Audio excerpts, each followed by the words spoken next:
Killinaboy is a civil parish in County Clare, Ireland, located in the Burin and home of over 300 national monuments, including this medieval church with an 11th century origin known as the Killinaboy Church. It was a drive-by find for us, but there is a nice parking lot and a sidewalk to get up to the church, so you don't need to feel like you're trespassing. It's wide open to visitors.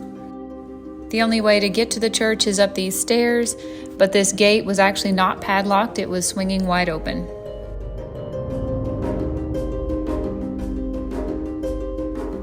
The church at Killinaboy is believed to be a late medieval rebuild of an earlier 13th century church. The most striking feature of this church is this double-barred cross of Lorraine built into the west gable. The Cross of Lorraine was a form or shape of reliquary used in Central Europe to enshrine fragments of the true cross. If I'm not mistaken, there's only one or two of these Cross of Lorraines left on medieval churches in Ireland. It's been suggested that the cross integrated into the west gable of this church may imitate a reliquary of the true cross that may have been kept inside Killinaboy Church around the 13th century.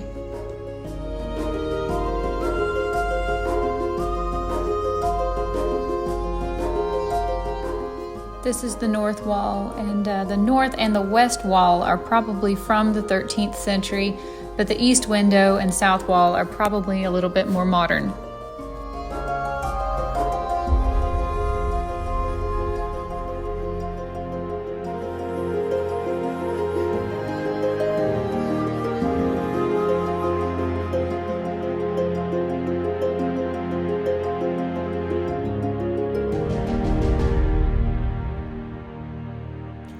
Michael and I love walking around exploring cemeteries and looking at gravestones.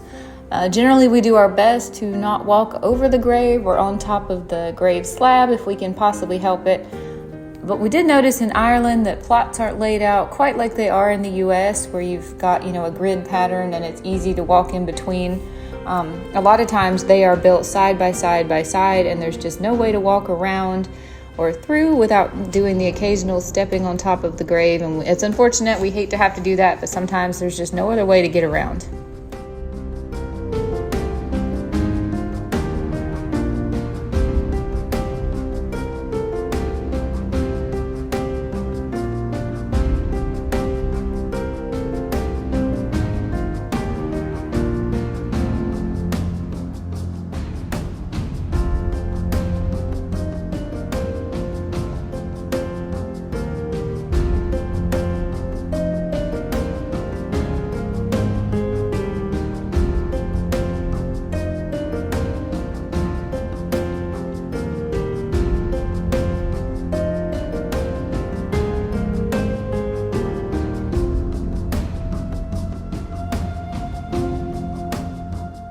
We totally did not notice this above the south wall door is an excellent example of a Sheila. If you look just directly over this curved door here, you will see carved in the stone the figure of a female. You can make out her ribs easily, and her hands are crossed and meet just below her waist. Local tradition believes it represents the first abbess and founder of the monastery.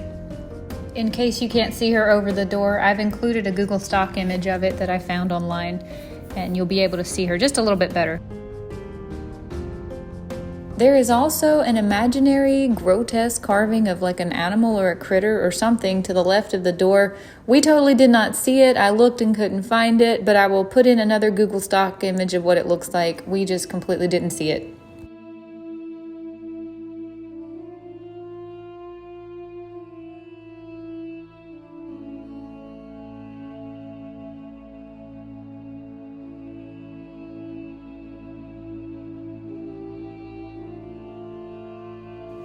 Almost immediately, I thought I saw a grave that might have had our O'Brien family motto on it, which is a cloud with a hand holding a sword, indicating help from the heavens.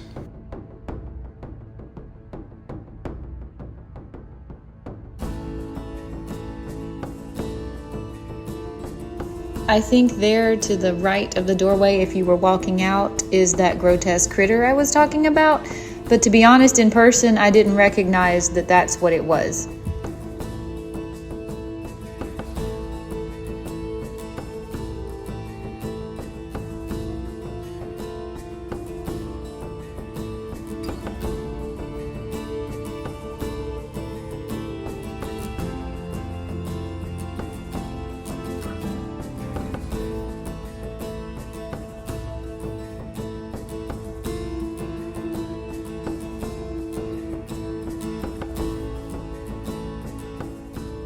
There is a tomb niche in the north wall here, and it looks like an inscription of a tau cross over the grave site below.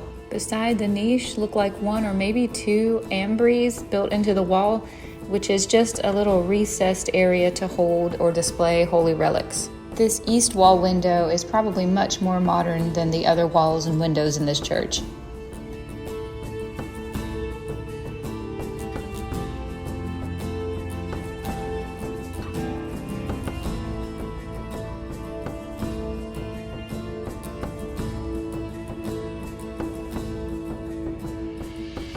This tomb niche in the south wall has a carving of the crucifixion scene dated to 1644. Above the carving are the letters IHS 1644, and the inscription in raised letters reads, "Under these carved marble stones lieth Connor O'Flanagan's body and bones, which monument was made by Annabel his wife."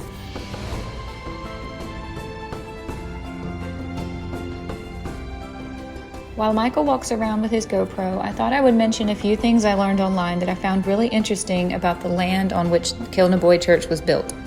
Apparently, this church sits on an ancient site that was once a female ritual center headed by the legendary abbess, I may butcher her name, Ingen Beath. The history of Ingen Beath is largely buried in the myths of time, but we do know a few things about her. She was a member of the wealthy and influential Beath family, and her father was closely connected to the clan chief. The clan chief allowed Ingen to build her center on this land in 540 AD. Legend has it that Ingen used to sit for hour after hour on the stones overlooking a convent, meditating and taking in the beauty of the surrounding landscape. The convent was a home to a number of women who Ingen nurtured. Together they studied and practiced goddess rituals. This form of spirituality was stamped out during the church reforms in the 12th century. The church, in all its wisdom, reinvented Ingen as a more Christian-friendly Saint Ingen. They built a church on the land in an attempt to wipe out all memory of paganism here. Interestingly, right up until the 1960s, women who were struggling with infertility continued to visit the church, walking around it in a ritual fashion from dusk until dawn, asking for divine intervention.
There isn't much to see in the surrounding graveyard except for the remains of what was once a splendid round tower, now just a shadow of its former self. For hundreds of years, this was a highly successful lookout defense point. However, it was extensively damaged by Cromwell and his men in the 17th century, and today all that remains is this sad slab which is 3.6 meters tall, and there's absolutely no way to get into it, inside of it. There's no one buried in it. That's what you see is what you get. For being a drive-by find and absolutely free with great parking and great access, I really enjoyed going in Killinaboy Church. I feel like this is exactly the kind of thing that Michael and I were really hoping to get to do when we were in Ireland, and it was amazing just how many places there were like this. Completely free entertainment and a chance to appreciate some history that is in fairly good shape and being maintained, but also hasn't been restored so many times that it's lost its original sense of culture and heritage. So I thoroughly enjoyed this, could not possibly recommend this enough. If there's anyone else out there driving around castle hunting, look this one up on the map, see if you can find it. It's in County Clare, and it was a really good time. Really appreciate all that I got to learn from this video.